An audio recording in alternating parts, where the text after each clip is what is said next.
पुष्पी पादपों का शारीर, देखो शरीर मत बोलना, ठीक है, शारीर का मतलब होता है एनाटॉमी।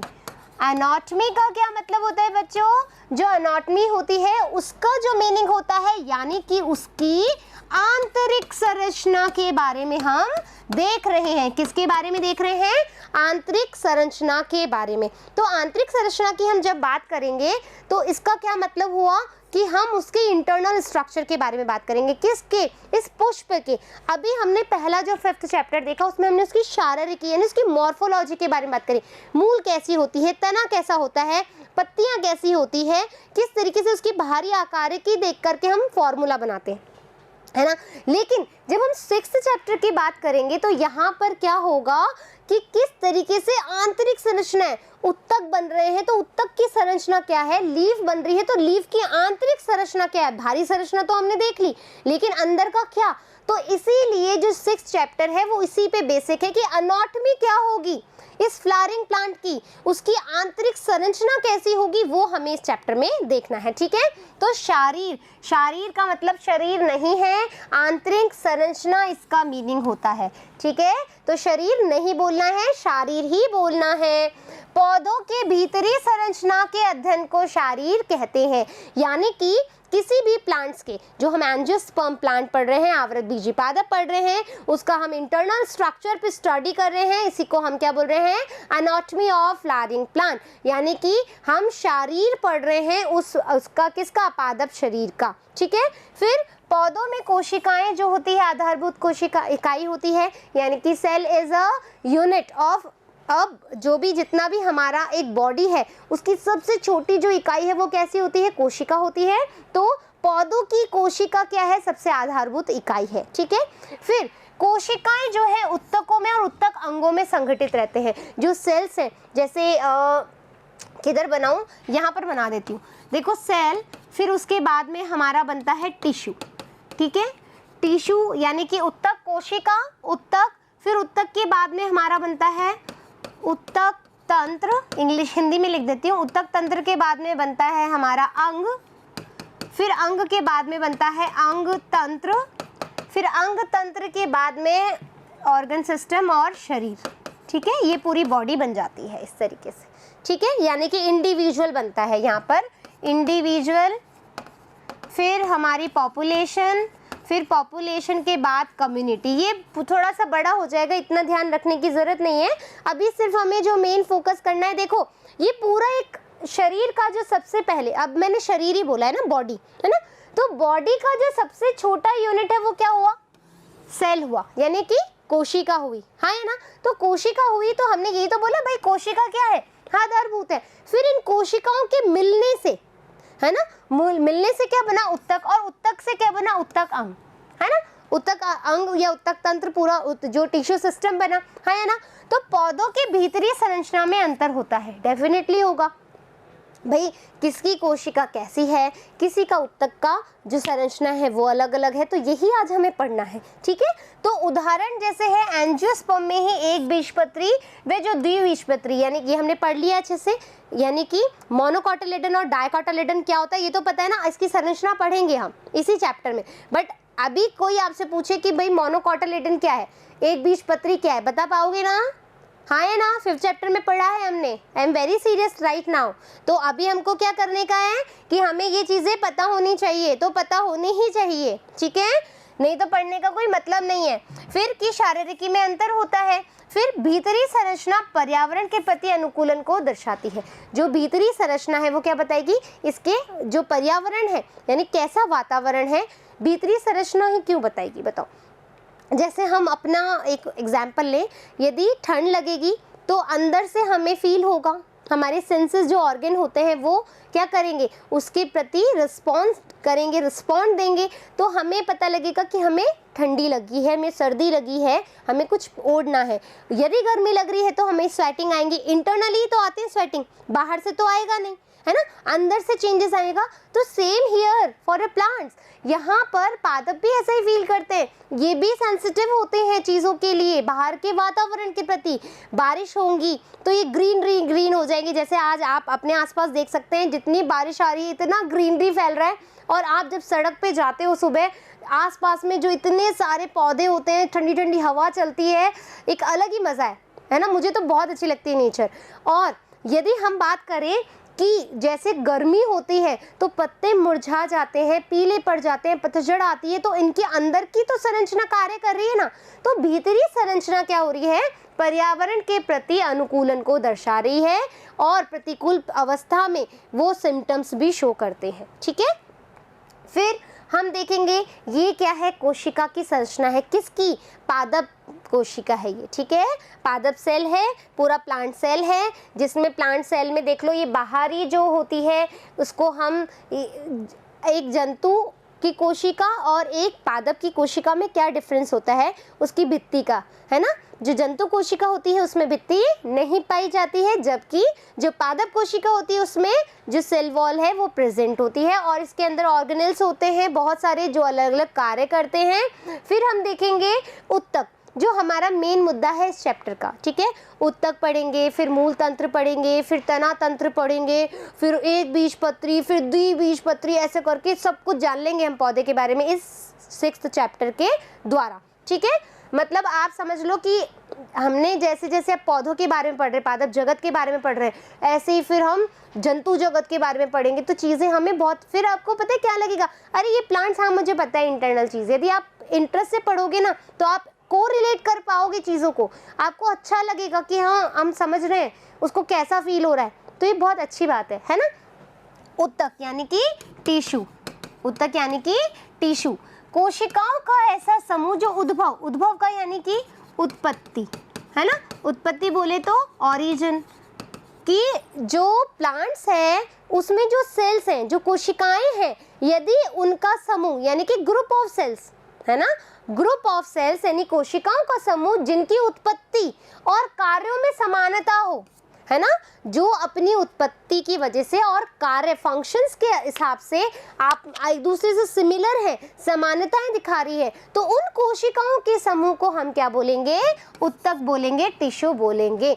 वापस बोल रही हूँ, कोशिकाओं का ऐसा समूह जो कि उत्पत्ति में और कार्यों में समान हो, यानी कि जिसकी उत्पत्ति समान जगह से हुई हो, जो कार्य करने में समान हो, तो ऐसी कोशिकाओं का समूह जो कहलाएगा वो उत्तक हम उसको कहेंगे। ठीक है, पादपों में उत्तक मुख्य रूप से 2 प्रकार के होते हैं। कितने प्रकार के होते हैं, 2 टाइप्स होते हैं। किसके, टिश्यूज के इन प्लांट्स। तो कौन कौन से होते हैं, वर्ग विभाज्योतकी, यानी कि देखो वर्ग विभाज्योतकी याद नहीं रहे तो मेरिस्टेमेटिक याद कर लो। ठीक है, मेरिस्टेम याद कर लोगे इजी रहेगा। ठीक है, तो इसको हम मेरिस्टेमेटिक उत्तक भी बोलते हैं। जो दूसरा है उसको हम बोलते हैं स्थायी उत्तक। ठीक है, 2 उत्तक होते हैं, एक मैरिस्टेमेटिक उत्तक और दूसरा होता है स्थायी उत्तक। आया समझ में। यहाँ पर जो डायग्राम दे रखा है वो बेसिकली इसका है, किसका है, मैरिस्टेमेटिक का। ये देखो मैरिस्टेमेटिक का है और वो भी लेटरल टाइप का, जो अभी हम आगे पढ़ने वाले हैं लेटरल टाइप का है। इसमें एपिकल मेरिस्टेम होती है, इंटरकैलरी मेरिस्टेम होती है और लेटरल मेरिस्टेम, तीनों तरह के पार्ट्स हैं, अभी देखेंगे हम आगे जाके। ये जो उत्तक है वो कितने भागों में है, एक भाग ये और दूसरा तरीके का ये स्थायी उत्तक और वर्ग विभाजित उत्तक। जो वर्ग विभाजित उत्तक है वो भी 3 भागों में विभाजित है। शीर्षक, शीर्षस्थ को हम बोलते हैं बच्चों एपिकल, लिख देती हूं मैं, याद रहेगा आपको,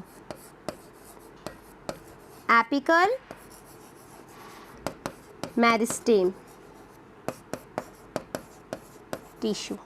ठीक है, फिर अंतर्वेशी मेरिस्टेम को हम बोलते हैं इंटरकैलरी मेरिस्टेम। ठीक है, ये इसलिए बता रही हूँ ताकि जो डायग्राम है उससे आप क्या कर पाओ, कोरिलेट, कैलरी मेरिस्टेम।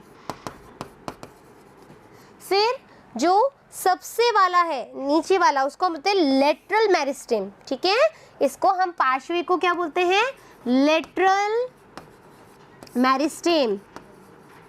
ठीक है, आया समझ में। इस तरीके से मैंने इंग्लिश भी बता दी। शीर्षर्स यानी जो शीर्ष मतलब जो उसके शीर्ष पे स्थित हो, यानी कि एपिकल। देखो इंग्लिश में शीर्ष पे जो स्थित होता है उसको एपिकल बोलते हैं। ठीक है, तो मेरिस्टेम वाला है तो इसको एपिकल मेरिस्टेम बोला। फिर अंतर्वेशी, अंतर्वेशी यानी कि जो अंदर से जुड़ा हुआ हो, हाँ,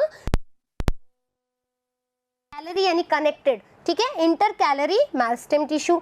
फिर हमने बोला पार्श्व, जो साइड से निकला हो, कक्षस्थ वाला, ठीक है, लेटरल वाला, तो हमने क्या बोला, पार्श्वी मेरिस्टेम। याद रहेगा, याद करने का तरीका बता रही हूँ, ठीक है। ऐसे ही स्थायी उत्तक, स्थायी उत्तक है हमारा, ये दो तरह का होता है, सरल और जटिल, ठीक है, सिंपल और कॉम्प्लेक्स, ठीक है। सिंपल हम बोलेंगे इसको सिंपल, उसको बोलेंगे हम कॉम्प्लेक्स टिश्यूज, ठीक है। तो ये जो उत्तक हैं वो भी विभिन्न प्रकार के हैं, जैसे मृदुत उत्तक यानी कि पोलन जो पैरेनकाइमा है, फिर है स्क्लेरेनकाइमा और कॉलेनकाइमा। ये इंग्लिश में लिखा हुआ है, इसका हिंदी मीनिंग है दृढ़ उत्तक और स्थूल उत्कोण उत्तक, और ये है मृदुत उत्तक। फिर जटिल उत्तक भी दो तरह के हैं, जाइलम और फ्लोएम, ठीक है। ये सारणी आप याद कर लोगे ना, ये टेबल, तो आपको पूरे चैप्टर का सार मिल जाएगा, अधिकांश जहाँ पर उत्तक है वहाँ तक का, ठीक है। पता होना चाहिए जो दो तरह के उत्तक हैं। पहले तो उत्तक किसको कहते हो, जो कोशिकाओं का ऐसा समूह जहाँ पर उद्भव और फंक्शन समान हो, ठीक है, ऐसा उत्तक कहलाता है उन कोशिकाओं का समूह। फिर हमने बोला उत्तक दो प्रकार के होते हैं पादपों में, कौन कौन से, वर्ग विभाजक यानी कि मेरिस्टेमेटिक, और दूसरा हमने बोला स्थायी उत्तक, ठीक है। अब जो वर्ग विभाजित की है वो भी तीन तरह के होते हैं, एपिकल यानी कि शीर्ष पे होने वाले, फिर हमने बोला अंतर्वेशी जो इंटरकैलरी है, फिर हमने थर्ड बोला पार्श्वी यानी कि जो लेटरल है, फिर हमने बोला कि स्थायी उत्तक भी दो तरह के होते हैं, सिंपल और कॉम्प्लेक्स, सरल और जटिल। तो सरल जो सिंपल है वो भी तीन प्रकार के हैं, मृदु उत्तक, दृढ़ उत्तक और स्थूल कोण उत्तक, यानी कि पैरेनकाइमा, स्क्लेरेनकाइमा और कॉलेनकाइमा, ठीक है। फिर हमने बोला जटिल उत्तक। अब जटिल उत्तक भी दो तरह के हैं, जाइलम और फ्लोएम, यानी कि संवहन तंत्र जो बनाते हैं, ठीक है। फिर वर्ग विभाजित की उत्तक हम पढ़ रहे हैं आज। तो यह उत्तक पौधे के सक्रिय वृद्धिशील भागों में पाया जाता है, यानी कि जो एक्टिव साइट होगी, है ना, सक्रिय वृद्धिशील भागों में जो एक्टिव साइट्स के जो पार्ट्स होंगे वहां पर। क्यों बोल रहे हैं कि एक्टिव साइट पे पाए जाते हैं, जैसा कि मैंने आपको पहले भी बताया बच्चों कि जो मेरिस्टेमेटिक सेल्स होती हैं, जब भी तो पादप जो है वो जीवन पर्यंत तक अपनी लाइफ को चलाते रहते हैं, है ना, सीमित वृद्धि नहीं होती, वो लगातार वृद्धि करते हैं। इसीलिए यहाँ पर लगातार जो वृद्धि है होने के कारण, लगातार वृद्धि होने के कारण ही हम क्या बोल रहे हैं, इसको वर्ग विभाजित की उत्तक कर रहे हैं। इसी वजह से ये वृद्धिशील रहती है, हमेशा वृद्धि करते रहते हैं, और इस उत्तक की कोशिकाएं निरंतर विभाजित होती हैं, सेल डिवाइड होती रहती हैं। भाई सेल डिवाइड होकर के ही तो नई सेल बनाती है, नई कोशिका बनाती है, हाँ या ना।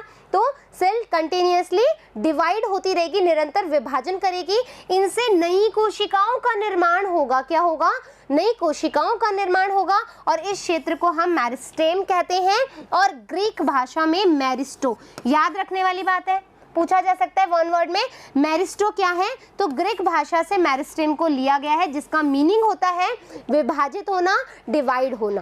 क्लियर, आगे बढ़े। नेक्स्ट है, यह तीन प्रकार के होते हैं, शीर्षस्थ, अंतर्वेशी और पार्श्वी।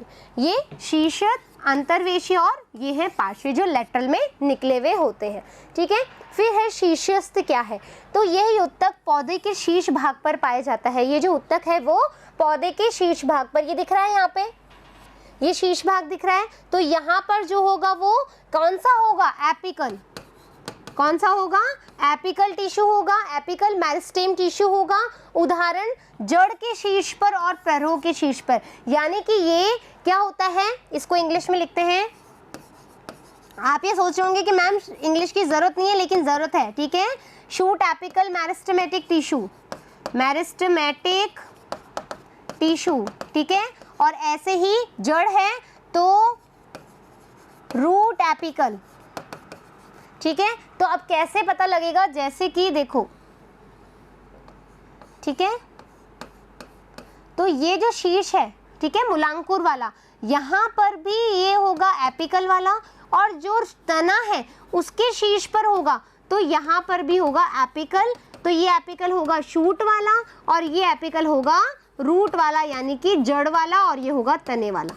आया समझ में, ठीक है। यानी कि इधर देख सकते हो, यहाँ पर ये जो डायग्राम है, रेड कलर ले लूँ क्या, ये ले लिया, यहाँ पर जो दिख रहा है, यहाँ पर जो मूल के शीर्ष पर है वो भी मेरिस्टेम है। कौन सा वाला? एपिकल वाला, शीर्षस्थ वाला। और जो यहाँ पर दिख रहा है जो तने के शीर्ष पर है वो भी इसी का उदाहरण है। आया समझ में? तो एक बार कलर चेंज कर लूँ, ये लो, ठीक है। ये प्राथमिक उत्तक बनाते हैं, इसको हम क्या बोलते हैं? प्राइमरी। ठीक है, याद रखने वाली बात है। देखो एक और चीज यहाँ बता देती हूँ, इधर लिख रही हूँ बच्चों, जो प्राइमरी मैरिस्मेटिक टिश्यू है ना, ठीक है, प्राइमरी मैरिस्मेटिक टिश्यू है, उसके अंदर क्या क्या आता है?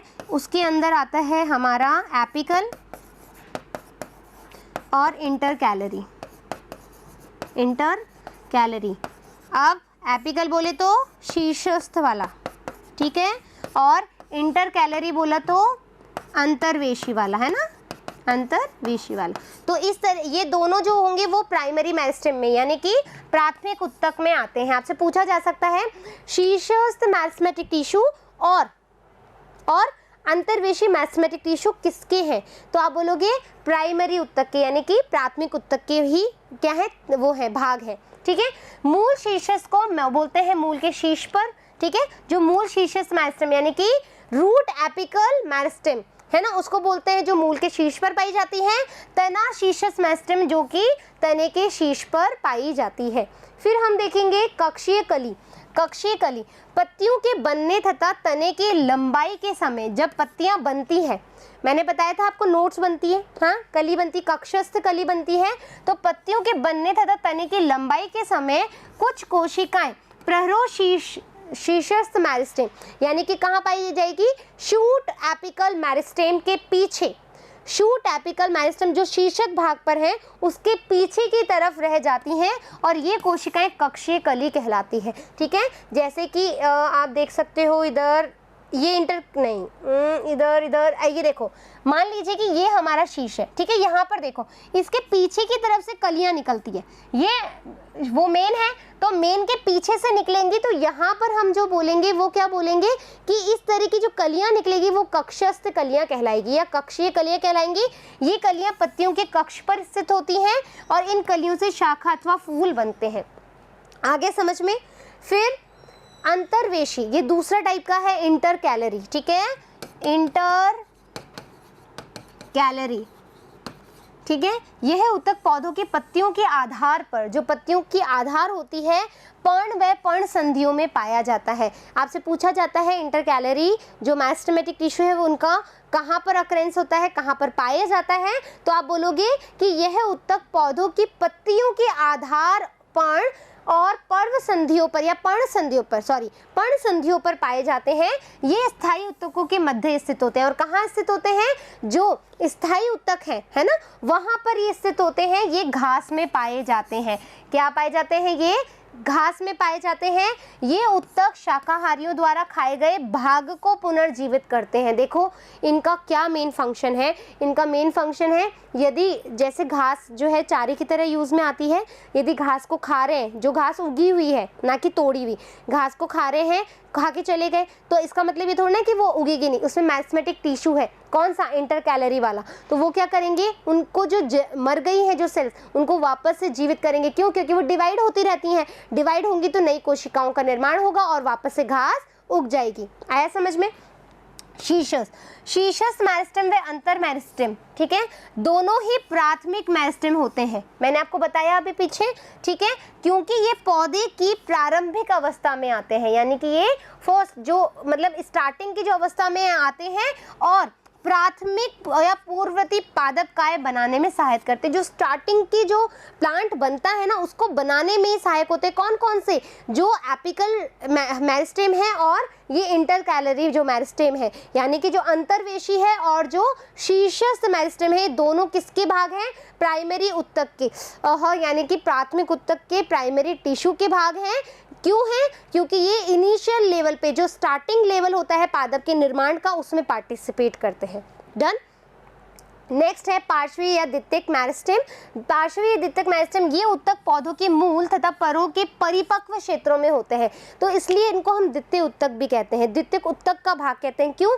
क्योंकि अब जब इनिशियल लेवल पे तो प्राइमरी और वो जो प्राइमरी टिश्यूज में कौन काम आया था? शीर्षस्थ और अंतर्वेशी। लेकिन जब हम पार्श्वी की बात करेंगे तो ये द्वितीयक मेरिस्टेम कहलाते हैं, यानी कि सेकेंडरी टिश्यूज कहलाते हैं। क्यों? क्योंकि जब परिपक्व हो जाते हैं डिवाइड होकर के, तब ये अपना पार्टिसिपेशन देते हैं, तब इनका फंक्शन आता है, इसीलिए इसको हम सेकेंडरी मेरिस्टेमेटिक टिश्यूज भी कहते हैं। ठीक है, ये विशेष रूप से काष्ठीय कक्ष बनाते हैं। जो बाहर जो तना हो जाता है, तने के बाहर जो काष्ठीय कक्ष बनता है उसमें ये पार्टिसिपेशन करते हैं। ठीक है, ये प्राथमिक मेरिस्टेम के बाद उत्पन्न होते हैं। ये द्वितीयक मेरिस्टेम भी कहलाते हैं।